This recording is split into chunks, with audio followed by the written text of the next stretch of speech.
Hey everybody, what's going on? It's Ryan Mosier here with Throwin Mitts, Brad Miller as well. We're back with UFC 277. We're going to be starting off this one going through the main card, following the prelims, and then the early prelims. We're going to get right to the good stuff early on here, so stay with us. In just a moment, we'll get to that Pena and Nunes, which, I'm excited for. Other people are saying, this is a cookie cutter fight. Everyone's really rooting for Nunes, but we'll see what the picks are looking like when that time comes. If you like what we're doing here, like, comment, get that algorithm going, so YouTube will push this video out there, so it can reach more people, and so we can build a bigger community, which is really what we're trying to do here: build a community and have some fun. So, without further ado, let's get right into it. Looking at this main card, which I'm really excited for. Our first one going to be a light heavyweight bout between number 4 Magomed Ankalaev, coming in at the minus 475 favorite, and number 5 Anthony Smith, the plus 380 underdog. Looking at this one, Ankalaev, his debut was March 17th, 2018. He's got a fight style of all-around MMA. He's on an 8-fight win streak coming into this one and has not lost since 2018 versus Paul Craig, which is pretty impressive. Number 5, Anthony Smith, his debut was August 19th of 2012. I was 12 years old at the time. He's a freestyle fighter coming into this one on a 3-fight win streak. I like this matchup. I think it's going to be really interesting. Anthony Smith, happy belated birthday. He just had a birthday. I think it was today when we were shooting this one. But let's get into the numbers. Significant strikes, we're looking at 3.49 at a 54% significant strike rate for Ankalaev, compared to a 3.03 at a 47% for Smith. The absorbed here is great for Ankalaev. I like that 2.13, and his defense at 61%.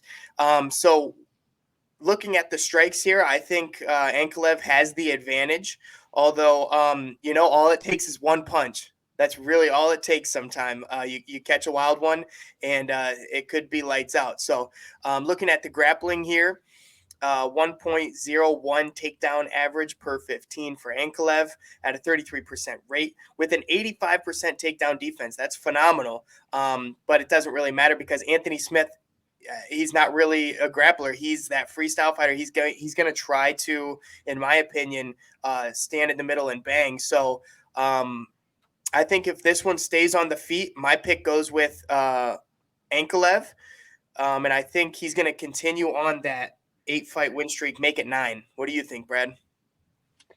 Yeah, so I'm gonna go with the Lionheart on this one. I'm gonna have to Oh go the boy. opposite way. I'm a big fan of Anthony Smith. I've been a big fan of his. I've watched a Yep. lot of his fights. I think Ankalev's a very good fighter. Uh, I think I just like Anthony Smith's game better in this fight. I think this is an amazing fight to start this card off with, Yeah. and a very underrated card. I think this card is very good, and I think this is going to be a great fight to start off. And I'm going to go with Anthony Smith here. All right. We'll see what happens on fight day. Starting off that main card, that's a good one. Next, it brings us to a flyweight bout between number 6 Alex Perez at the 140 underdog and Alexandre Pantoja, the number 4 at minus 165 favorite. A little bit about these fighters. Pantoja debuted January 29th, 2017, MMA fight style. Alex Perez debut August 8th, 2017, and he is a freestyle fighter, just like that last matchup, stylistic wise. Other than that, these guys, well, Pantoja coming off of a win in his last fight, Alex Perez a loss.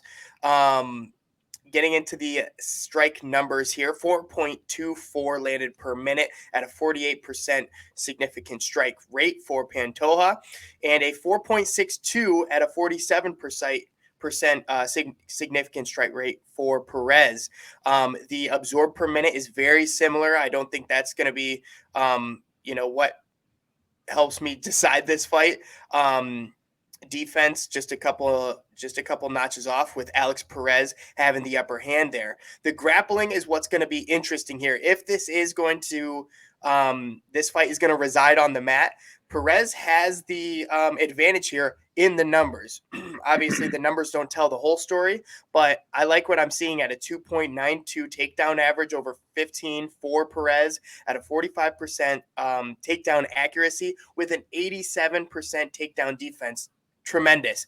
And both of these guys are comfortable throwing up submissions and really testing the waters. And I like that. I think this is going to go to the mat. And, if it does, I think it goes to Perez. While it's on the feet, it's pretty fair. It's pretty even. So I think this is a great matchup, very even. But if we see it go to the mat, my pick is Alex Perez. Wow. Again, I'm gonna go against you on this one. Wow. I really like Pantoja in this fight. Uh-huh. The ground game is remarkable for honestly both these guys. I mean, both of them are averaging at least a takedown.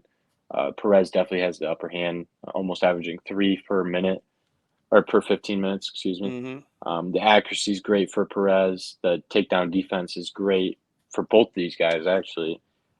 Submission average about the same. I think Pantoja is, he's a favorite in this fight. I think he knows that. I think he's going to have a good game plan coming in with this guy. He knows he's a similar fighter to his own style. That's got to be a benefit when you come into a camp like this, is fighting somebody who's similar to yourself. Certainly. I think that's going to help him game plan for this fight. And I won't take anything from Alex Perez away. I think he can win this fight just as easy. I'm just going to go with Pantoja here, not to just go against what you said. Of course, yeah. Just because I think the Cannibal is going to get it done here. I like it. I don't mind you disagreeing with me at one bit. If anything, try to convince me. But usually when I've reviewed a fight and I've looked at the numbers, I've seen, kind of the tail of the tape, I'm pretty set in my ways. But if you can convince me, hats off to you. By the way, I will say, after collecting all the data after the UFC London event, I went 10-4 with my picks. Guys, the proof is in the pudding. I don't want to, speak too early, but we'll see what happens with this card. But I hope to maintain that winning percentage, and I hope to keep doing good and winning bets, cashing checks, baby. That's what it's all about. That's going to lead us right into our next heavyweight bout between number 5, Derek Lewis at the 105 underdog, and Sergey Pavlovich, the number 11 ranked fighter at the minus 125 favorite.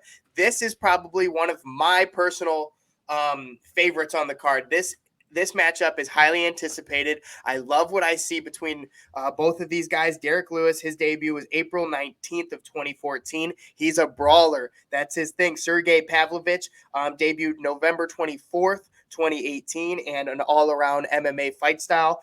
Pavlovich coming in with a 3-fight win streak, all first-round knockouts.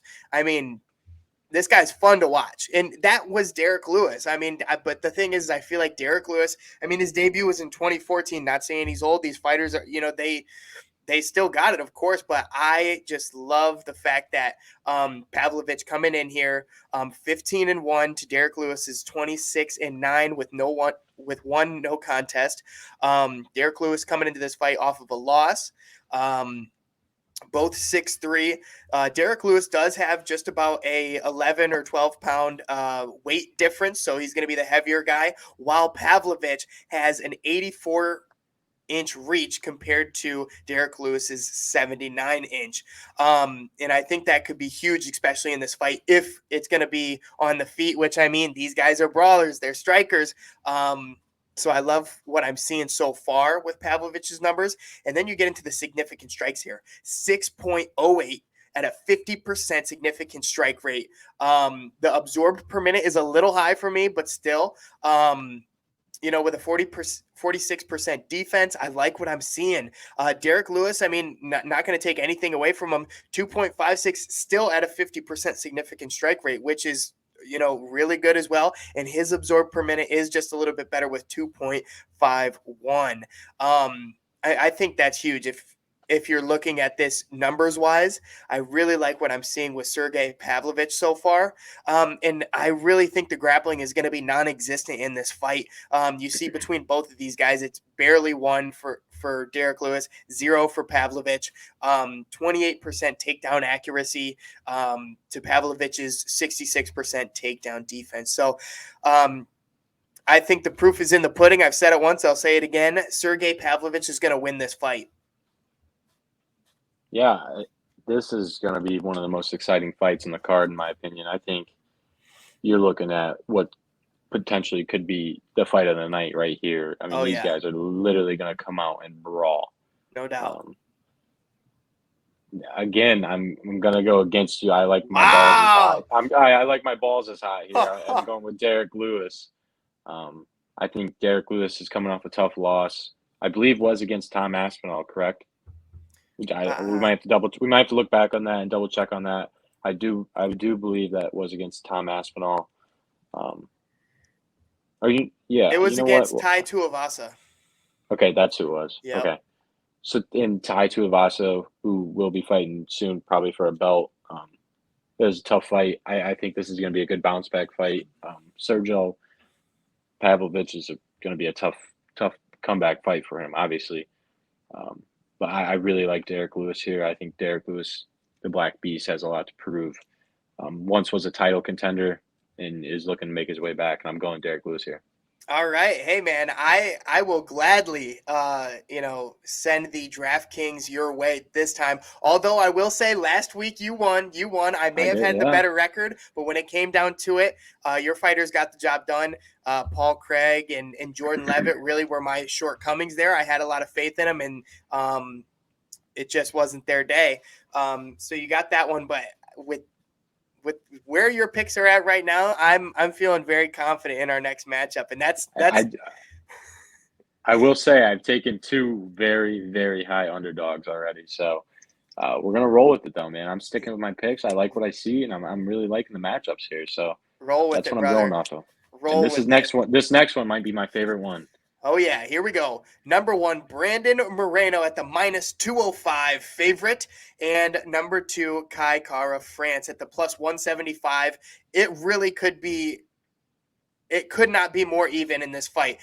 They're flying for the flyweight interim title bout. And really, their last fight, I just watched the replay of it. I mean, it was so close. These guys stood up and they striked the entire time. They were throwing mitts. It was very fun to watch. But I think in this fight, obviously they both have grown since then. And Brandon Moreno even came out and said Kai Kara France is a better fighter than when he fought him last. He has progressed. He has evolved. And I think this fight, really comes down to one thing, and that's the ground game. But we'll get into that a little bit about these fighters. Brandon Moreno's debut was October 2nd of 2016 with a jiu-jitsu background, 11 wins by submission in his professional career so far. Kai Kara France debuted in December of 2018 with a kickboxing background and coming into this fight with a 3-fight win streak. The records for these two, looking at 19-6-2 for Moreno, 24-9-0 with 1 no contest for France. Moreno coming off of a loss. That title fight he had with Figueiredo, just couldn't get it done, although I was rooting for him. Moreno's going to have a little bit of a height advantage here at 5'7" to Kai Kara France's 5'4". Similar in weight, just a 1-inch reach different going in Moreno's favor. Let's getting into the significant strikes here. 4.84 at 40% significant strike rate for Kai Kara France. The absorb per minute is very similar between these two. France is going to take the advantage in defense as well. Moreno, I like these numbers though too. They're not bad considering where Kai Kara France is at. 3.54 landed per minute at a 39%. Again, these guys are just so similar. I love the matchup. I think it's incredible, and I'm really, really excited for this one. to play out. And this is, like I was saying at the beginning of this is where I think the fight can be won in Moreno's favor. 1.84 takedown average over 15 minutes at a 47% takedown accuracy, although Kayakara France's 86% takedown defense, phenomenal. Although his takedown average over 15 minutes, not even one, at a 21% accuracy. Truly, I think if Brandon Moreno takes this to the ground and schools him in jiu-jitsu, I think Brandon Moreno wins by submission. There's my pick. Wow. 4 picks and 4. I'm going the opposite guy here. Wow. So, gosh, I love Car France in this. Dude, he is awesome to watch. He's fast. He's efficient. He can strike. Like you said the first time, these guys stood up and brawled, and it was close. I loved that fight. That was such a good fight. Brandon Moreno is a beast. I will not take that away from him. I want to see Kara France win this. I want to see him put that gold around his belt or his waist. And Brandon Moreno was a good champion. And Figueiredo knocked him down, and he's no longer there. And this is the best possible matchup you could possibly have for that interim title. But I think Kara France gets it done. The Assassin Baby's going down this Saturday. Wow, the disrespect on Assassin Baby and the entire country of Mexico. It's all love. It's all love. No, of course, it's all love. There's no doubt about that. But, hey, I like the disagreements. It only makes for a fun fight day at UFC 277. Leads us into our main card, the champion, Juliana Pena, and number 1 contender, Amanda Nunes. Nunes is the minus 275 favorite in this fight, with the champ coming in at a plus 230 underdog, which fucking boggles my mind because truly, I understand it. Amanda Nunes, she is, the belle of the ball. She's unbeaten, over 15 professional fights in the UFC. And her first loss was to Pena. I understand that. She comes from a striking background. Her debut was in August 4th of 2013. Juliana Pena debuted December 1st, 2013 with a jiu-jitsu background. The season 18 Ultimate Fighter winner. And also,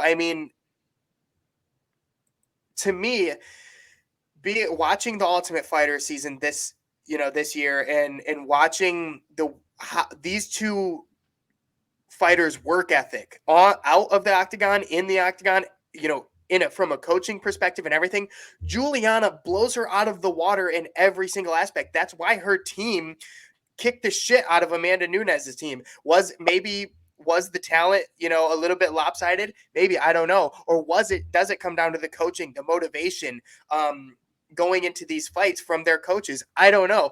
But what I saw from Juliana Pena outside of the octagon, coaching these fighters, I absolutely loved it. And if that's her mindset, I'll put money on her every single day of the week. I love what what she has to say to her fighters, how she motivates them, and how she goes about things. And I think that directly translates to, her work ethic and what she does in the octagon. Getting into the matchup, Juliana coming into this fight 12-4-0. Amanda Nunes 21-5. Obviously a win for Pena and a loss for Nunes. This is the rematch. Height in Nunes' favor just by 2 inches. Weight very similar. Reach similar. Leg reach also similar. Getting into the significant strikes, 4.55 at a 51% significant strike rate for Nunes. 2.81 absorbed per minute at a 55% defense. 3.36 landed per minute for Pena. 49% significant strike. 2.02 absorbed per minute. I like that. Just a little bit better. But getting into the grappling, 2.43, 2.46, very similar in their takedown averages. Neither of these girls are afraid to take it down. But what it's about is Pena has that jiu-jitsu background, so she's okay on her back, all these different things. Nunes wants to take you down in ground and pound. So there is a difference in the reasons for why they're going to the ground. The takedown accuracy, extremely similar. And this is the real kicker, the takedown defense, 82% to 22% in Nunes's favor. You know, Honest, part of me wants to believe that Juliana Pena's takedown defense is so low because she wants taken to the ground. I think okay, she I think she enjoys getting taken to the ground because she knows she can put you she's out skilled. in that. Yeah, she's very skilled in that aspect of fighting. She's not afraid to stand, but she certainly isn't afraid to get taken down. I think that might I don't know, and I'm not saying it is, but I'm just putting that out there that that might have an effect on why her Certainly. takedown percentage is so low. When Nunes comes from that striker background, she's not really looking to go to the ground and do any submissions or any of that sort. She wants to take you down, ground and pound, beat you into the mat. Right. So give me your pick here on this one, Bub, because I picked first on all the other ones and you went against me. So maybe I'll go against you on this one. Yeah, or maybe you'll agree with me. Let me Or maybe just we'll agree. yeah. Yeah, maybe we'll agree. Maybe we'll agree to disagree here. All right. I mean, this is an awesome matchup. I'm sure everybody here that is possibly going to watch this saw the first fight. Yep. Amanda Nunes, Juliana Pena, freaking major underdog, right? Came into the Dude, fight, not a chance she could beat Amanda Nunes, and she stood in there and just hit her with 10 straight left jabs and just knocked her down. I she mean, it was fought some of the tooth and nail. it was some of the most badass thing I've ever seen a woman fighter do. Straight up. Amanda Nunes is beatable. I mean, she's proven it. I agree with you. I think the work ethic for Juliana Pena is just amazing. I've seen what she can do. I've seen how she treats her coaches. Um, she is just a phenomenal person. She's a hard worker. Amanda Nunes has a kid, has a wife now. I think she's kind of getting out of that fighting phase, and I think Oh, she's kind wow. of relaxing a little bit. Wow. I think that might have an effect on why you saw how she was in the Ultimate Fighter. I think she's got her head a little somewhere else. I think losing this belt's kind of pushed her away from fighting a little bit. Yeah, Um, dude. And if you looked at the episodes, like when anytime they weren't in the Apex or whatever, she had her kid with her, which is great. I love that. I oh, want that. yeah, But yeah. also, as for what the show is and as for what we're talking about here, her head could be in a different place. I'm not. I support that 100%. I go spend time with your kid. You should never leave that kid's side. But for the aspect of the show and for this fight, I think Juliana Pena is more prepared. I think she's more ready. She Yes. wants this fight. I think she wants this fight more than Amanda Nunes wants that belt back. And I think that's what it's going to come down to. Amanda Nunes isn't going to try and take Juliana Pena down. I don't think she Mhm. will. I don't think ground and pound is going to save her in this fight. She's going to have to get the finish on the feet, and I don't think it's going to happen. I think Juliana Pena is not afraid to stand and brawl. She put her down once. I think she's going to do it again. Yes. I'm taking Juliana Pena here. All right. Hey, I'm right there with you, brother. Let's Juliana go. Here we Pena go. will retain her title this Saturday at UFC 277. I'm calling it. Brad's calling it. I'm confident. Like I'm there's a So lot of people confident. not giving the respect for Juliana Pena No. after she's beaten Nunes. And everyone's saying Nunes is going to come in there, take the belt right back, and walk out of the building. I After her performance and what you saw, how can you say that this is going to be a cakewalk for Nunes? I just don't know. People think Juliana Pena got lucky. I don't. There's nothing lucky about fighting the way she did. Really in an all-out dogfight, doing what she did. There's nothing lucky about that, in my opinion. And there's nothing lucky about getting on her back and submitting her. It didn't go to the judges. She didn't Yeah. let it in the hands of anybody else. She took care of her shit. Um, so I'm right there with you, brother. Juliana Pena, and I'm so Let me excited let to me see. say let me say one thing that just drives me bonkers here is why does Amanda Nunes have a belt in her arm? First off, she's not the champ anymore, Yeah, right? And the fact that she opened up as a 275 favorite against the champ drives me bonkers. I will bet on Juliana Pena 9 times out of 10. You know what? 10 times out of 10 because I'm that confident she's so prepared for this fight that she would win that many times. I don't think Amanda Nunes is getting that belt back. I think this is going to be quite frankly, it could be her last fight if she does not get that belt back. The beginning of the end for Amanda Nunes. I'm a big Juliana Pena fan. I'm booking it now. I want her to win this fight. I think she's fully capable of doing it again, and I want her to prove every single person wrong. That's what this is about. She should not be a plus 230 underdog here. I think she needs to be maybe like a plus 105 or even odds. This is absurd in my opinion. I love it, man. I love where your head's at because I feel the exact same way. Enough on the main event, the bell of the ball, all that good stuff. I think it's going to be phenomenal. I can't wait to see how that one plays out.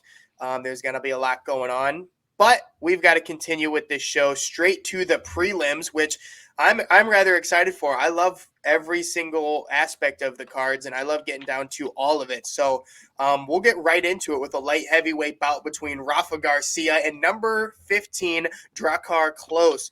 I know he's up north from Michigan. I see it tattooed. I see the mitten tattooed right there on his chest, and I just know he's from Michigan. But getting into this one, Drakkar Klose at number 15 debuted January 16th of 2017. He is 34 years old. Rafa Garcia debuted March 13th of 2021 with a fight style of boxing. He gave Natan Levy his first loss, and I don't know if you're familiar with who that is, but he's a phenomenal grappler. I love the way Natan Levy fights. So I think it's very impressive that Rafa Garcia was able to hand him his first L. Was that via TKO or was that submission or? You know what? I think it was by sub. I'm going to go look real quick.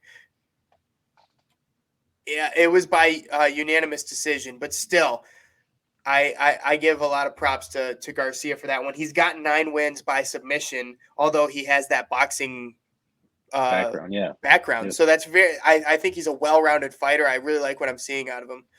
Yeah. Getting into the matchup, 12-2-1 record for Klose, 14-2 for Garcia, both coming off of wins in their last fights. Height advantage for Klose just by 2 inches. Weight very similar, reach very similar. Getting into the numbers here, 4.42 landed per minute at a 55% significant strike rate for Klose, 3.54 at a 36% significant strike rate for Garcia. The absorb per minute here is going to be in Klose's favor, coming in at 3.61 to Garcia's 4.94, which is a little high for my liking. We're going to get into the grappling numbers here, which are astounding in Rafa Garcia's favor. 4.1 takedown average over 15 minutes to Klose's 1.77, 48% takedown accuracy with a 72% takedown defense. I like what I'm seeing from Garcia already. And that's pretty much it. I think, in my opinion, at least, this guy, he's up. He's on his way up. He's going for a statement here in taking out the top 15 Drakkar Klose, and I think Rafa Garcia is going to take this one. Yeah, and I'm right there with you, man. I love what I see in the grappling game.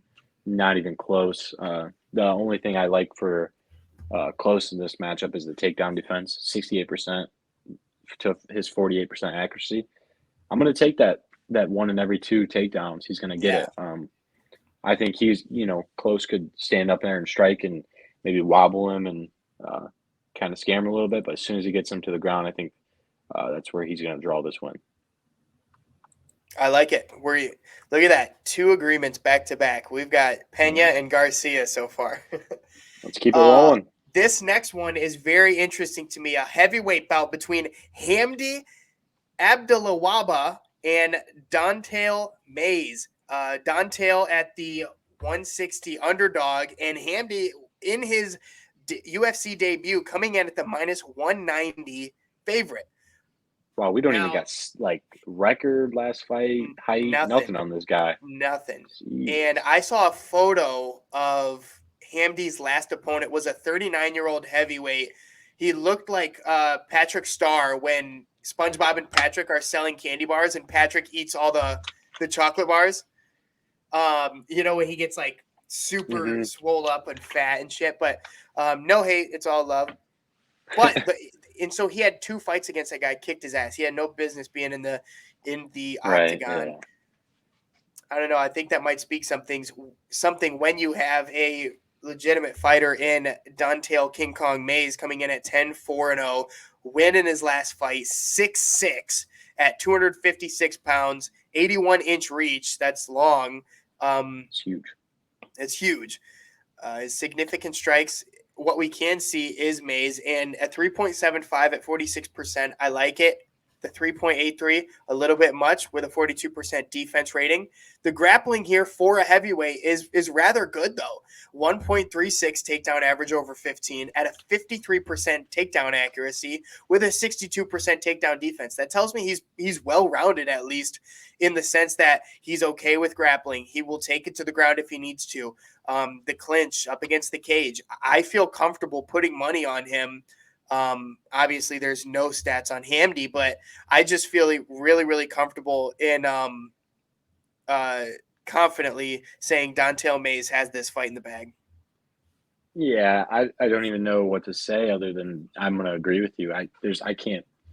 I've never heard of this guy. I'm not putting anything against him, but if you fought Patrick Starr, that's not much of an accomplishment. They're going up against a 6'6" guy. I mean, and he's got all the tools to Dontail Mays go ahead. went 3 rounds with Cecil Gain. So Yeah.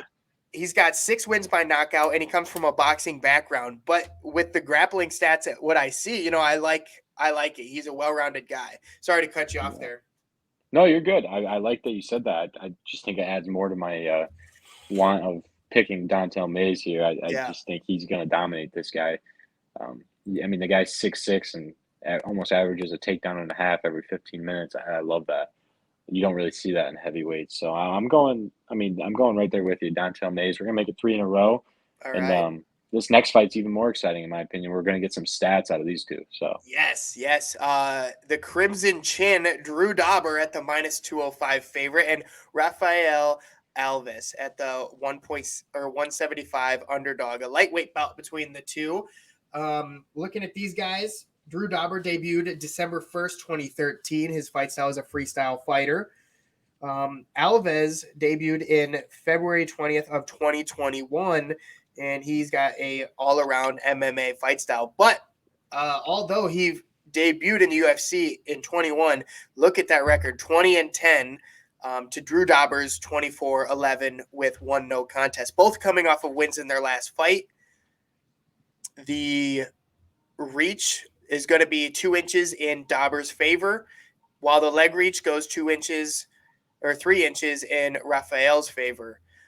Getting into the significant strike numbers, this really tells the story. 4.4 landed per minute at a 40% strike rate, with a 4.23 absorbed per minute, which is rather high. I understand his output is there, but looking at Rafael's 2.1 landed per minute with a 47% significant strike rate and a lower absorbed per minute with a 58% defense, I like that. I really like what I'm seeing there. And not much going into the grappling game. Barely 1 takedown average for Dauber in this one at a 17% accuracy. Alves has a 60% takedown defense, but here's the real kicker. If it does get to a situation on the ground, look at that, a 1.82 submission average to a 0.1 for Dauber. So if Dauber decides to take this one to the ground, he's got, I think he's got another thing coming with Rafael Alves comfortable throwing up submissions and being in those situations. As for the numbers, Drew Dauber's output is larger while he's still opening up and taking more shots. In my opinion, this might be a shot in the dark, but I've got Alves in this fight. I've got Rafael the Turn Alves in this fight. Yeah, I'm definitely disagreeing with you here. I love Drew Dober in this fight. I wasn't going to correct you. It is Dober. I've watched this guy fight before. He is awesome. He is electric. Like you said, the absorb per minute is just kind of high for him. But if you watch his fights, if you get the chance, I'd recommend going back and maybe watching some highlights. He's electric, man. He's been in some tough fights. I think what you said about Rafael Alves, that submission average does worry me a little bit. I could see why you took him, and I like why you took him. Although I am going to go with Drew Dober here. I think he's going to get this job done. He's got some stuff to prove still. I think he's been on too many prelims. I want to see him on a main card here soon.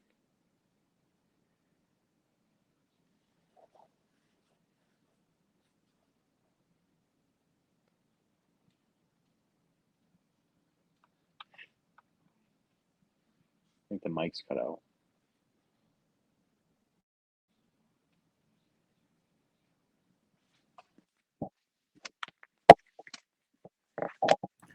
How about now? Sorry about that. No, we're good. We're good. There's no. I mean, you're totally right in choosing him. He's fought some of the bigger names in the organization: Brad Riddell, Makachev, Darush. I see where you're coming from. I like where you're coming from, and I've seen Dober fight as well. There's no doubt about it. He's electric. He's a lot of fun to watch. But also, he debuted in 2013, dude. He's fought so many times. That light switch is rather easy to turn nowadays. He's 33 years old. To Rafael Alves, who comes into this fight, he's 31, but still, in my opinion, I've got to go with Alves in this one. But it's going to be fun. I like that. I love that pick. I think that's a great pick. I love the underdog in Alves, and I think he has just as good a chance as Dober. But I just want to see Dober win. It's not about stats for this one for me. It's all about picking Drew Dober because I'm confident in him. I understand that, and you know what? I feel like some of your picks in the main card with Derek Lewis and some of the other guys, it is because you're such a hardy fan and you've watched some of these guys grow and develop. That it sways some of your picks. Anybody out there listening, I mean, I love fighters too, but if you want to win some cash, 10-4 in my first first event, baby. Don't let him forget who won the money. That's right. Don't let him forget. You're 100% right about that. And the next DraftKings contest we're doing a classic matchup. No more captain with a 1.5. It all comes down to winning who won the fight, Yeah, Patty Pimlet carried that with that captain pick, man. Seriously, that captain pick was literally set you apart. Hey, that's the name of the game. You won fair and square. No, yeah, I'm with you though. I do some of these picks I do pick because I've watched these guys. I think they're a better fighter. I know how they fight, and stats don't really mean a lot to me for some of these guys because I know what they can do, so I go off that as well. But stats do come into play when I pick some of these guys. It's just Anthony Smith, Derek Lewis, Kai Kara France. I mean, I've watched these guys fight multiple times. And I've watched their opponents fight, so that's what I'm going off of. And there's no problem with that either. If that's where your intuition is, and if that's really how you think it's going to play out, there's no reason you shouldn't bet on those guys. Because I might just be flat out wrong. Hey, stats do matter. I mean, you were 10-4. That was a really remarkable picks by you and that last card. So I do want to give you props for that. That was great. Thanks, brother. It means a lot. That's what I was really fishing for, that compliment. That brings us to our featured prelim at 8 p.m. between Alex Morano, the 135 underdog, and Matthew Selmsberger, the -155 favorite in a welterweight bout. Coming into this fight, Alex Morano debuted January 3rd, 2016, kickboxing background. Coming into this one on a 3-fight win streak. Matthew Selmsberger debuted August 22nd of 2020 with a freestyle fight background. He's got the 3-inch reach advantage here. Similar in weight, both coming off of wins. Getting into the significant strike numbers, wow, it looks like this one is going to be a firefight. They're going to be throwing mitts in there with Morano, 5.21 landed per minute, 5.01 landed, 48% significant strike rate for Selmsberger. I like that. If it is going to be, so close, that if he's going to have the upper hand, although he's taking a larger absorb per minute just by a little bit, but still there.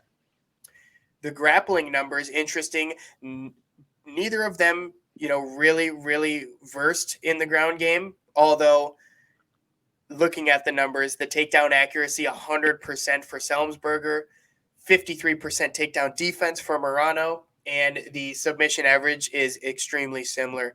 So what I look at personally is I look at these significant strike numbers, but like I've said, all it takes sometimes is one punch to turn somebody's lights off. You catch a wild one wrong feint, one wrong move, and that could be the story of the fight. Especially when you have two guys who are going to be throwing hands in there. In my opinion, I think that's where this fight is going to go. I'm excited for this one. I think this is a really great fight. Who do you think is going to win, Brad? I love Matthew in this fight. I think the numbers are remarkable for him.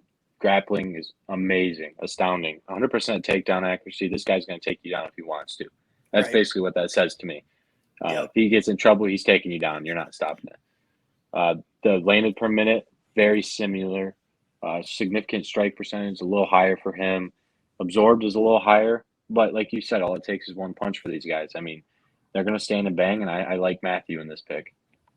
And I'm going to have to agree with you. The grappling numbers are there, and he's got the advantage in most of these categories here in the significant strikes as well. So I really like that Matthew pick, and go ahead. Along with a 3-inch reach advantage, Exactly. I do think that's going to. Yep, I'm sure you were just about to say that too. I Yep. saw your mouth going up for that, and we're on the same page with this. I like this pick. We're on the This same is going to be a page, great brother. fight. Yep, This is a great fight. The featured prelim of UFC 277.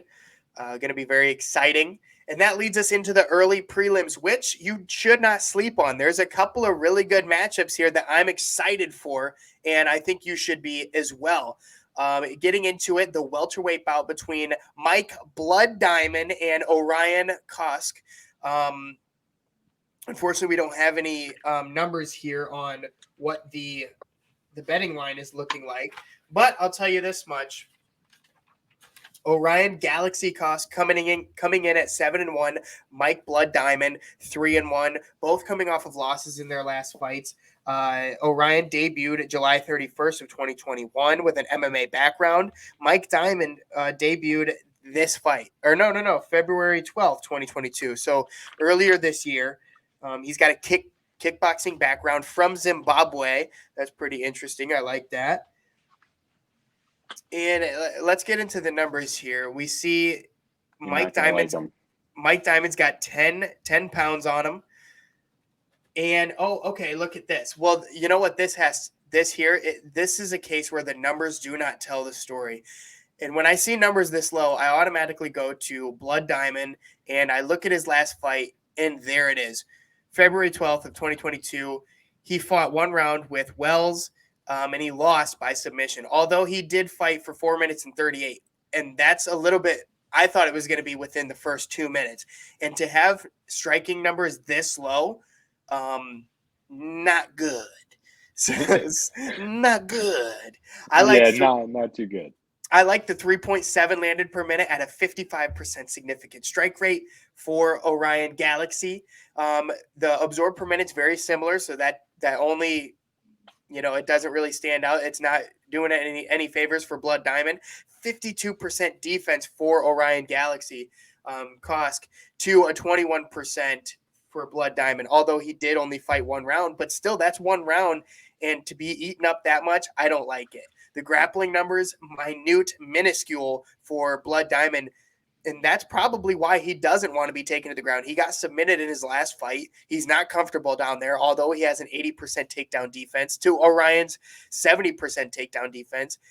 And Orion, in my opinion, from these numbers, he looks comfortable there. 1.87 takedown average over 15 minutes. So if he wants the fight to go to the ground, which against somebody like Blood Diamond who doesn't seem comfortable there, you're probably going to take it there. But then you look at his significant strikes, and it's not like there's anything impressive there either. I think this is clear cut. Orion Galaxy Kosk wins this fight. What do you think, Brad? I'm gonna agree with you 100%. One thing I do want to just point out there real quick is this guy had lost, or Mike Diamond lost in the first round, correct? Yes. So you said he fought 4 minutes and 30 seconds, right? Yep. The thing that stands out to me is, like you said, this guy does not want to be taken down, and the 80% takedown defense, I'm guessing he got he was attempted to get taken down 5 times, got taken down once, and got submitted. So Yeah, that's what worries me is if this guy gets taken down, I mean, he could be done. I mean, this guy might not have a ground game at all. at So all. what 80% says to me is he stopped him 4 times, got taken down one, right? Yep. Boom, done. So I mean that's what I'm looking at here, and I'm not saying that it was 1 for 5, but 80%. That's what I'm looking at here.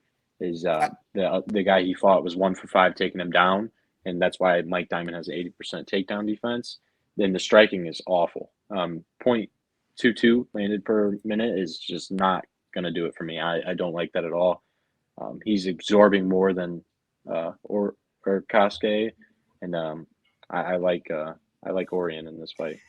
there's no doubt about it, and I hope it for to lead off, UFC 277. I hope it's something good, but obviously this guy's here for a reason. Mike Blood Diamond, and there's no disrespect here. We're just No, analyzing the numbers.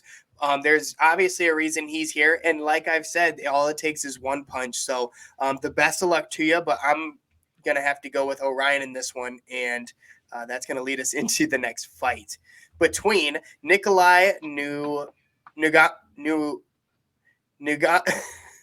Nugu New Moreno Lorena, yeah, and it's an Ihor interesting one. Patiera in a light heavyweight bout. I will say I didn't even try and attempt his last name on my paper. I just wrote Nikolai. So for all you guys Nikolai watching out there, Nikolai debuted in March 16th, 2019. He's got a wrestling background coming into this one with a 3-fight win streak. Potiera, this is his UFC debut with a all. This is his UFC debut, and that's all I'll say. And then we'll get into the numbers. Nikolai coming into this fight at 12-1, 1-0 for Potiera. A win for Nikolai's last fight. He's out of Romania, 6 foot, while Potiera has a 6'3" height advantage. Weight very similar, reach similar, but it's going to be in Nikolai's favor by 3 inches. Leg reach 4-inch favorite for Potiera.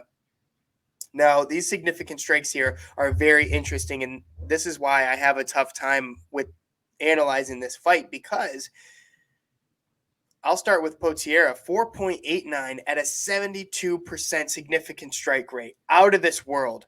Wow. You know what I mean? Like for that type of volume at that percentage is incredible. Although both of these guys seem to leave each other open a lot, absorb per minute is, 5 plus for both of these guys. And their defense, neither of them is really standing out. Although the significant strikes for Nikolai, 3.39 landed per minute at a 39% strike rate. That's not terrible. It only looks bad on paper because it's to an outstanding number like 4.89 at 72%. Now, the grappling here is interesting. Neither of them really going for that ground game. 18% accuracy, takedown accuracy for Nikolai with a 62% takedown defense. Other than that, there's nothing really else. I guess, based off of my betting style, I should be betting for Potiera, but there's just not enough. With just one win in a professional fight, going up against a 12-1 fighter like Nikolai, how I look at it in this case is Ihor Potiera gonna be the guy who puts a loss on Nikolai Nugamoreno's name. You know what I mean? At this point, he's gone 13 fights, only lost once. Is this guy who's got one win in his professional career gonna be the guy to put another loss in that column? I don't think so. yeah, I mean I like it. I like where your head's at. I think the numbers are very very high for this fight. Um, I like Potiera. I like what his stand up game looks like. The grappling is what worries me a little bit. I don't think Nikolai is going to look to go to the ground. Right. I don't think that's going to be a strategy at all. I think these guys are going to brawl. Mm-hmm. I think this is going to follow off a good fight from Mike Diamond and Koske in the last fight. Yeah, But certainly. I'm going with Potiera here. I think this All guy's going to right. do it. I think he's going to do it. I mean, for his debut, I mean, he's got a tough fight. I love the numbers on him though. I'm going with Potiera. And it's I'm almost right there with you. Also, although I've got to go with Nikolai, just because he's got a little bit more experience in the UFC, and I don't know. I've got a hard time betting against Potier in this fight, but I'll let you have him for this one, and we'll see how it plays out.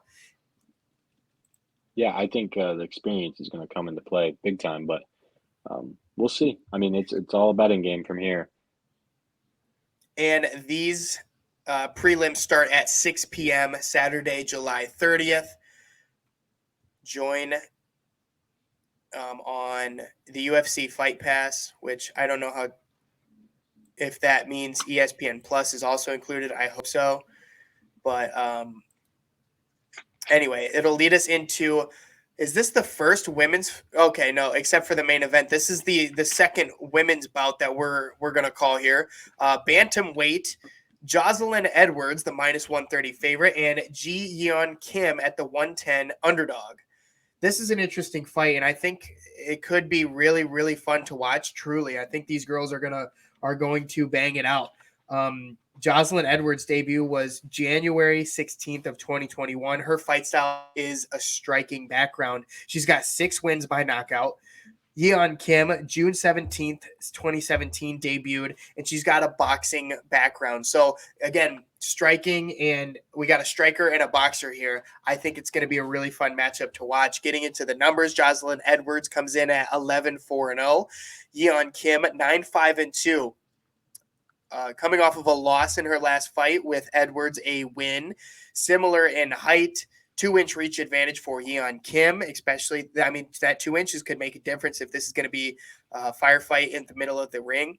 And this is incredible here. Significant strikes, 5.33 landed per minute at a 57% significant strike rate, and a 3.27 absorbed per minute, which isn't great, but compared to Yeon Kim's 5.64 at a 36% significant strike background, I don't like it. For Kim, I don't. If this is going to be a stand-up and brawl type fight, I think that goes in Jocelyn Edwards' favor.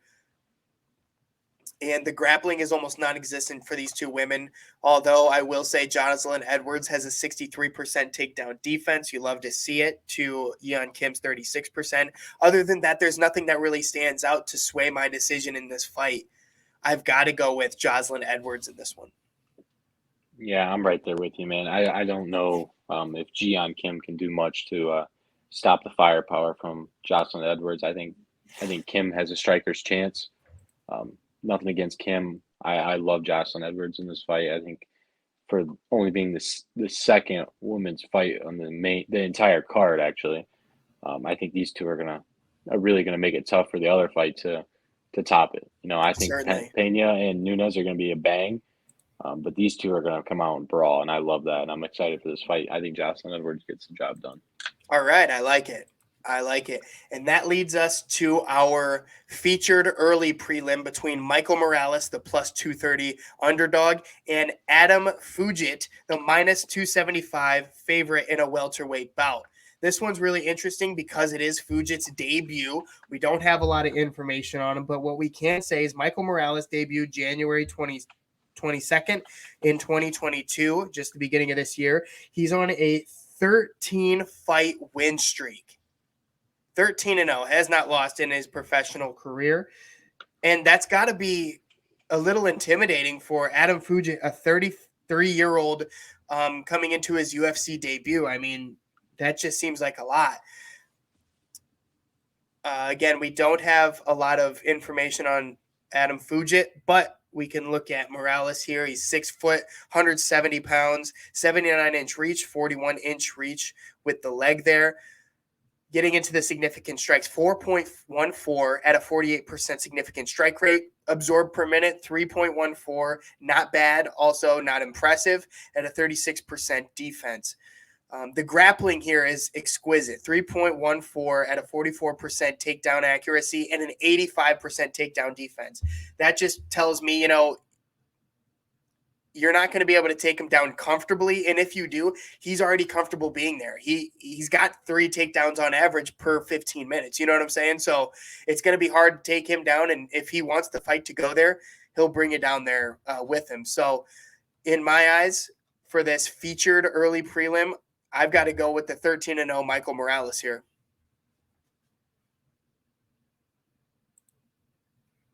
Who's not lost in his professional fighting career. He's got great stats. Everything's efficient. He takes you down. He fights you up top. I mean, this guy is all around a great fighter, but he comes in at a plus 230 underdog to a 33-year-old making his debut, which is just mind-boggling to me. I don't know who's making these fucking lines. Yeah, this is fucking insane in my opinion. I love Michael Morales here. I hope I'm placing a bet on this guy for $50, and you know what? It's gonna win me a lot of money because I think he's gonna absolutely destroy this guy. I love these odds because it's gonna win me money here. Yeah. I'm that confident in Michael Morales. This is just absurd in my opinion. I agree, man. Put some respect on this young man's name, honestly. With 13 wins in his professional career, no losses, coming up against a 33-year-old on his UFC debut. Again, no disrespect on Adam, but the line has to be in Michael Morales' favor. I just don't get it. I don't understand the who put these fighting odds for Adam Fujit here. I don't understand. How can you open up as a 275 favorite against somebody with the stats and the numbers and the fight win streak that this guy has in Michael Morales? I think this is nothing against Adam. I think Adam could do it. I mean, I've never even seen the guy, but he could come out here and just dominate, and we could be entirely wrong. I mean, we're just two guys commentating on a card, so who knows about us? But I'm going Michael Morales. I think he he dominates. The high number landed per minute, and then the high number of takedown average, and the percentages on his accuracy are there, you know. So again, I got to put respect on Michael Morales' name, and I think he's certainly going to get a win on July 30th at 6 p.m. Saturday. Be there or be square. This has been Throwin Mitts with Ryan Mauger, Brad Miller. I can't wait to see how this one plays out. I always love getting together and being able to commentate on these. So it brings me a lot of joy. I hope everyone out there also enjoys. And if you really like what we're doing here, subscribe, stay with us, and a lot more to come. And I just got to say, I'm having fun. I don't know about you, Brad. Yeah, I mean, this has been a great time. Second video recorded with Ryan. Hell yeah. I just want to thank all you guys for hopefully watching this, and hopefully you guys subscribe to the show. Throwing mitts is the next big thing in my opinion. I think we're going to be throwing mitts with somebody if we don't get some subscribers going. So let's get it rolling here, fellas. You heard it here first. That's a threat, folks. That's a threat. So yeah, I'm not trying to get sued. That's not a threat. I love all of you. But let's get it rolling here, man. We got some stuff cooking up. We got more shows to come. Yep. It's only going up from here, guys. So it's only going up. Stay tuned and ride with us here. All right, brother. And that's been Throwin Mitts. Thank you, everybody.